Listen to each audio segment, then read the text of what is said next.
Have you ever, looked down at your nails and been like, what is going on with these lines running up and down them? Or even those that go across? Yeah, they can be kind of alarming, can't they? Totally. And I feel like they just kind of sneak up on you, right? Like one day your nails are smooth, the next they're all ridgy. Exactly. And so many people just dismiss them as a purely cosmetic thing. Right. Like just a sign of aging or something. Yeah, But it turns out there's actually a lot more to it. I mean, sometimes they really can be a sign that something else is going on in your body. that's exactly right. They can be little clues, these ridges, about our overall health. So in this deep dive, we're going to take a close look at both kinds of those ridges, those vertical ones and the horizontal ones. And then we're going to talk about what you can do to address them naturally. Because, we love natural solutions here. Yeah, I'm all about that. So let's get right to it. When we're talking about nail ridges, what exactly are we looking at? Like, what's the difference between those that go from cuticle to tip and those that go side to side? Well, the vertical ones, those lines running from your cuticle to the tip, are super common. They're almost like wrinkles. As we age, our skin tends to show more lines, and our nails are no different. In most cases, they're nothing to worry about. It's just kind of a natural part of aging. So kind of like how our fingerprints get more prominent over time, you're saying. Yeah, kind of like that. But, sometimes if those vertical ridges get really deep or if they're accompanied by other changes in your nails, it could potentially be a sign that your body is not absorbing nutrients as efficiently as it could be. Interesting. Okay, so the up and down ones are usually no big deal, just a sign of, you know, getting a little bit older. But what about those horizontal ridges? Those seem a bit more, I don't know, concerning. Yeah, you're right to pay attention to those. Horizontal ridges, or what are medically known as Bowes lines, are often a bit more revealing, you could say. They usually signal that something happened to kind of interrupt your nail growth at some point. Huh. So it's like a little glitch in the matrix.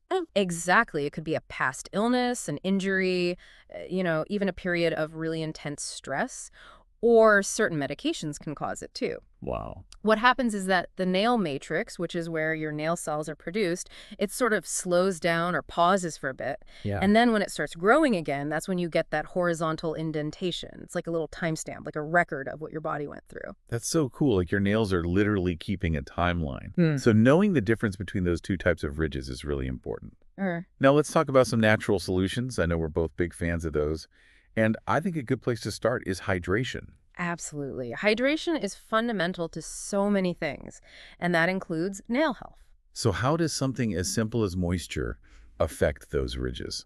Well, you know how if you look at a dry riverbed, all the cracks and lines become super obvious? Our nails are kind of similar.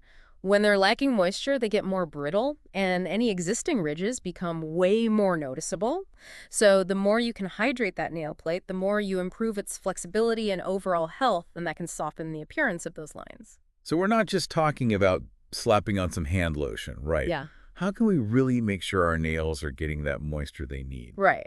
Hand lotion's great for the skin around your nails, but to really penetrate the nail itself, natural oils are your best bet. Things like jojoba oil, coconut oil, almond oil, those are all Oh fantastic. yeah, I love those. And taking the time to really massage those oils into your nails and cuticles regularly, that can work wonders for hydration and also for stimulating healthy nail growth. So it's a win-win. And I have Really. to say, that sounds like a pretty nice little self-care ritual too. It is. And another thing you can add to your routine is shea butter. Oh yeah, shea butter is amazing. It is. It's super rich, and it really helps to lock in that moisture. Now, we've talked about external hydration, but of course, the other kind of hydration, the kind that comes from within, is just as important, if not more. You mean drinking enough water?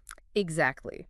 Your nails are made up of cells, and just like every other cell in your body, they need water to thrive. So if you're chronically dehydrated, your nails are going to show it. They can become dry, brittle, and as we already talked about, that just makes those ridges stand out even more. Got it. Hydration inside and out. Okay, so we've got the moisture covered. Now let's talk about what we're putting into our bodies in terms of nutrition. You mentioned biotin earlier. What's the connection between biotin and healthy nails? Well, biotin is a B vitamin, and it plays a really crucial role in how our bodies metabolize protein. And our nails are primarily made of a protein called keratin. Right. So making sure you have enough biotin means your body can produce healthy keratin, and that's what leads to strong nail structure and smooth growth. Okay, that makes sense. So what are some good sources of biotin that we can incorporate into our diet? Luckily, there are a lot of tasty options. Eggs, especially the yolks, are a great source of biotin. Nuts like almonds and peanuts are also good, and believe it or not, even avocados have a decent amount. Avocados and almonds, two of my favorite things. And of course, if you're concerned that you might not be getting enough biotin through your diet, you can always talk to your doctor about a supplement. There are some really high quality biotin supplements out there. Right. Always good to consult with your healthcare provider. Yeah.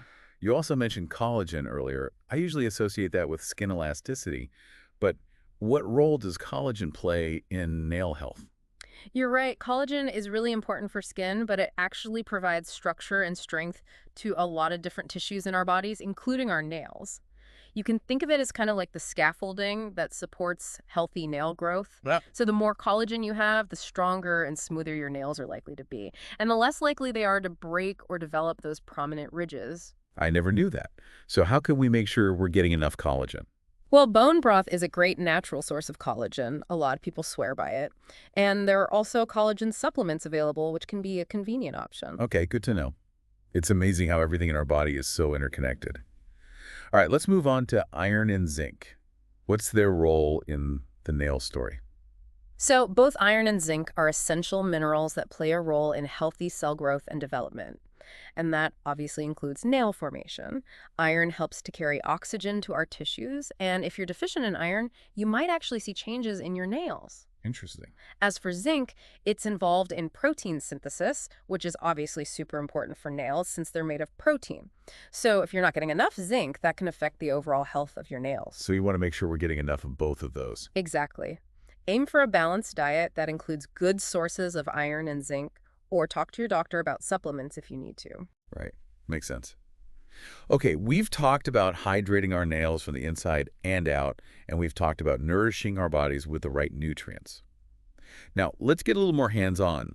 You mentioned a gentle sugar scrub earlier. Yeah. How does that help with the texture of our nails? It's kind of like a mini facial for your nails. You know how your skin can build up dead cells on the surface? Yeah. Well, our nails do the same thing, and that can make those ridges feel and look even rougher. Right. So what a sugar scrub does is it gently buffs away those dead cells, revealing the smoother surface underneath.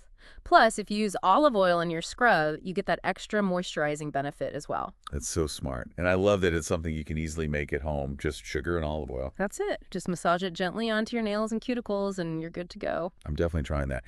Now, you also mentioned buffing. Mm. I have to admit, I'm always a little afraid to buff my nails too much because I don't want to make them thinner. Yeah. What's the best way to approach buffing? You're right to be cautious. The key is to use a very fine grit buffer and a light touch. We're not trying to file down the nail, we're just trying to gently smooth out the very surface to minimize those ridges.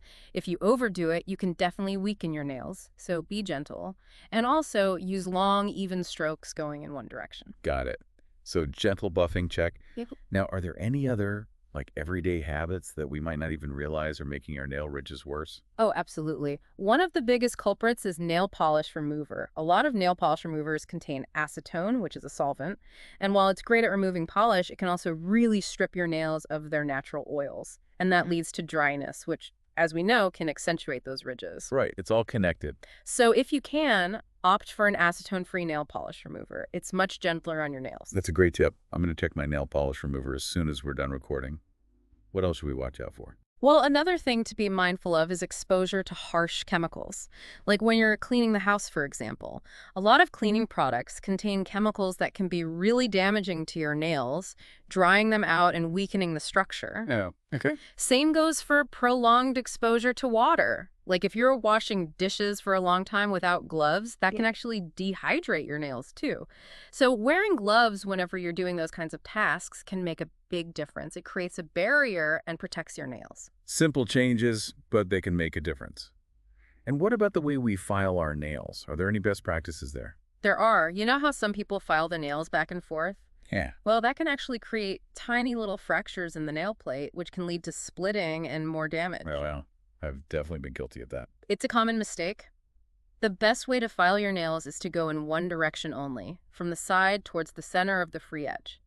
That creates a cleaner edge, and it's much less likely to weaken your nails. One-way filing it is. Okay, we've covered a lot of ground here today. Hydration, nourishment, gentle exfoliation, mindful habits. Yeah. What's the most important thing for someone to remember on their journey to smooth their nails? I think the most important thing is to be patient and Yeah. consistent. Yeah. Yes, patience. These natural remedies, they take time to work. It's not an overnight fix. You need to consistently incorporate these practices into your routine to really see a difference. But stick with it and you will see results. It's such a good point. Consistency is key. All right, everyone, which of these natural tips are you most excited to try on your own nails? For even more tips, be sure to check out a related video on my channel about how to get rid of nail ridges. Here's to healthier,